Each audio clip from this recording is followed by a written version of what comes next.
Hey friends, Jeff here with mixpractice.com and missionmusician.com. Have another 31 mix tips in 31 days tutorial coming at you. So let's jump into it.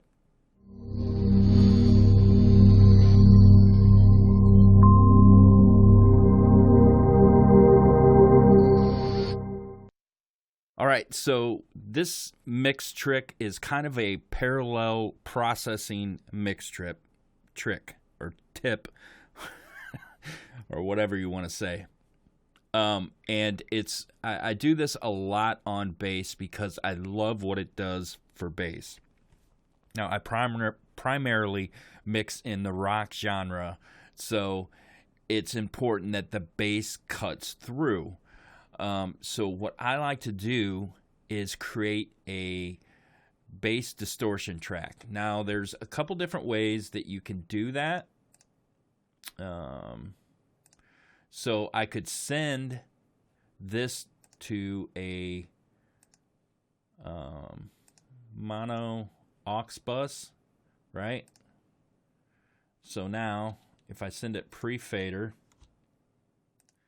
and I mute the bass and solo this, and I can do the processing on there.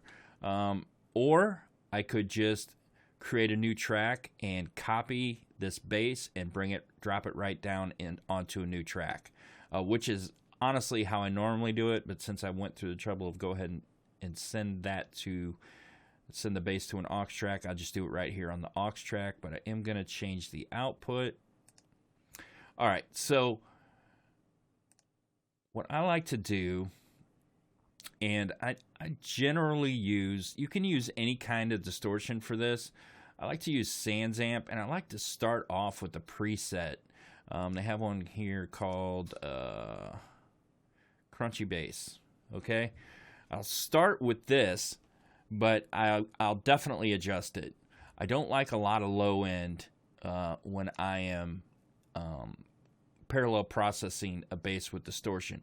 As a matter of fact, a lot of times I'll throw an EQ on and I'll cut all the low end out of it. So I'll take a one band and I'll high pass filter it up to around 250 or so, somewhere in that area. Now, I don't know if I'm necessarily going to do that here. Let's just listen to what we got here.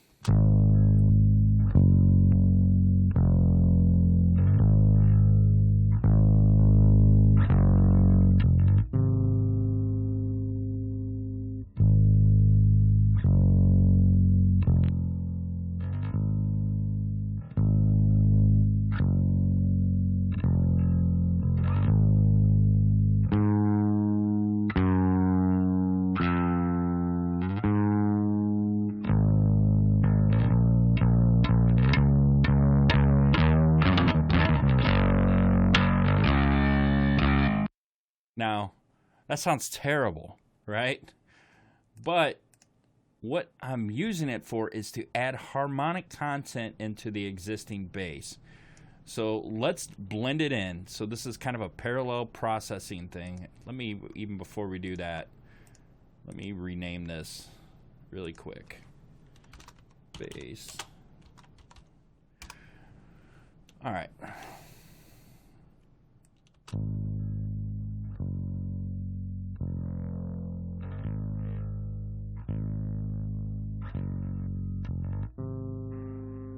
Let me turn this up so we can hear it.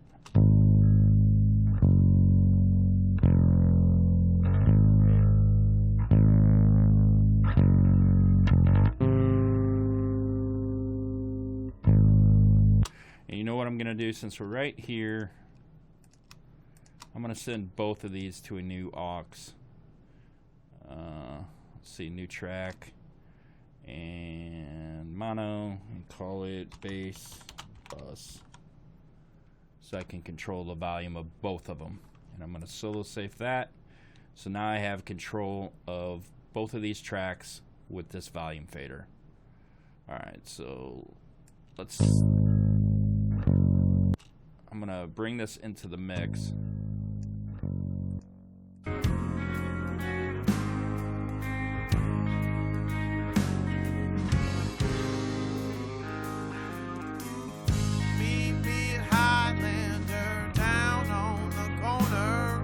right, so it's making the bass sound really throaty, but where it's most noticeable, where it cuts through and you don't actually hear the distortion, like a lot of times I'll automate the bass distortion through the verse so you don't really hear it, but when the big guitars come in, it helps it cut a little bit more.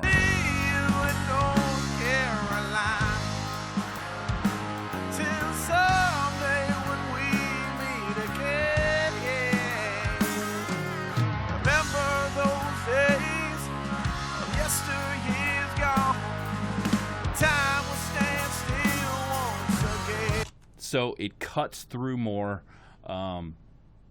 when the big guitars come in. And you know, this is a really cool trick to use. I use this a lot, and you know, sometimes I'll even use something like let's see, I'll use Slate's virtual mix rack. If I don't want so much noticeable distortion, I may bring this in and bring in a couple of preamps and just crank them, right? Just totally crank them up, maybe not that much here. And then I'll kind of boost some of the highs. So let's listen to what this does really quick.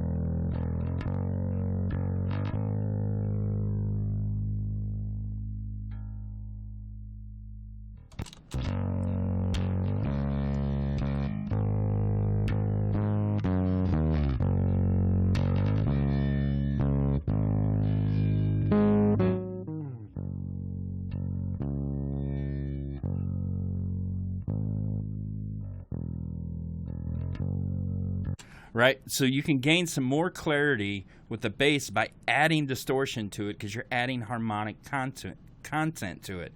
So that's it for this mix tip.